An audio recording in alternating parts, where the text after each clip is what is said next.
थेट जाऊया हसन मुश्रीफ बोलताय. त्या जनतेच्या मनातला मीच पालकमंत्री असं सांगितलं.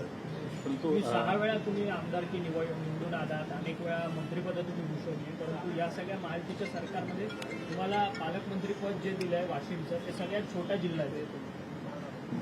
ठीक आहे, आता काय क्रायटेरिया त्यांनी लावलेला होता तिघा नेत्यांनी मला काय माहिती नाही. आता जबाबदारी दिलेली आहे, आता आपण त्याला ती जबाबदारी स्वीकारली पाहिजे. तर हे काम कसं करू शकणार? खरंच न्याय देऊ शकाल का वाशिम जिल्ह्याला? कारण तुम्ही कोल्हापूर ठीक मुंबईत आहे, काम ते लांब आहे वगैरे ज्या माझ्या भावना आहेत, मी आमचे नेते अजितदादा पवारांच्याकडे आणि कार्यकारी अध्यक्ष प्रफुल्लभाई पटेलांच्याकडे व्यक्त केलेले आहेत. तुम्ही क्रायटेरिया म्हटला, परंतु नाशिक जिल्ह्यामध्ये तुमचे सर्वात जास्त आमदार आहेत, तिथं तुम्हाला पालकमंत्रीपद दिलं गेलं नाही.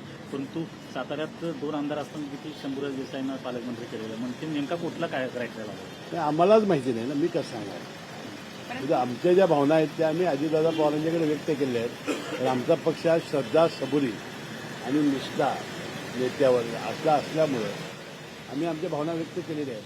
पण तुमचे सहकारी पक्ष जे आहे त्याच्यामधले लोक नाराजी व्यक्त करतायत, उघड पुढे येत आहेत आणि त्यामुळे स्थगिती सुद्धा मिळालेली आहे. तर आपण आपली मागणी रेटून धरणार आहात का? मुळात ही तुमची मागणी आहे का? नाही, हे बघा, आम्ही आमची पक्षाची पद्धत वेगळी आहे. आमच्या ज्या भावना असतील त्या आम्ही आमचे नेते अजितदादा पवारांच्याकडे व्यक्त केलेल्या आहेत. आदिती तटकरेंच्या बाबतीत आता एक प्रामुख्याने चर्चा होते की लाडक्या बहिणीवर लोकशाही मराठी ऐका, पहा, जागरूक रहा.